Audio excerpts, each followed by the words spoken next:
உண்மைத்தன்மை என்பது வார்த்தைகள் மற்றும் செயல்களை யதார்த்தத்துடனும் உண்மையான நம்பிக்கையுடனும் இணைப்பது என்று வரையறுக்கப்படுகிறது. பாராட்டு ஒரு நேர்மறையான உணர்ச்சிபூர்வமான பதிலை ஏற்படுத்துகிறது. இந்த நேர்மறையான உணர்வு பரஸ்பர பாராட்டை ஊக்குவிக்கிறது, ஆரம்ப நடத்தையை வலுப்படுத்துகிறது. இது நேர்மறை வலுவூட்டலின் ஒரு மூடிய வளையத்தை உருவாக்குகிறது. நம்பிக்கை என்பது தனிநபர்களிடையே ஒரு உடையக்கூடிய ஆனால் வலுவான பிணைப்பை குறிக்கிறது. நம்பிக்கை வைப்பது பாதிப்பு மற்றும் மற்றொருவர் மீது நம்பிக்கை வைத்திருப்பதை குறிக்கிறது.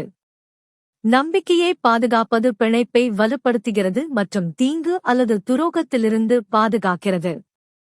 உங்களை நம்புபவர்களை பாதுகாப்பது பரஸ்பர ஆதரவு மற்றும் விசுவாசத்தின் சுழற்சியை உருவாக்குகிறது. இந்த பாதுகாப்பு ஆரம்ப நம்பிக்கையை வலுப்படுத்துகிறது, மேலும் நம்பகத்தன்மையை ஊக்குவிக்கிறது மற்றும் உறவை வலுப்படுத்துகிறது. இது ஒரு நிலையான மற்றும் பரஸ்பர நன்மை பயக்கும் இயக்கவியலை உருவாக்குகிறது, அங்கு இரு தரப்பினரும் பிணைப்பை பராமரிப்பதில் முதலீடு செய்யப்படுகிறார்கள்.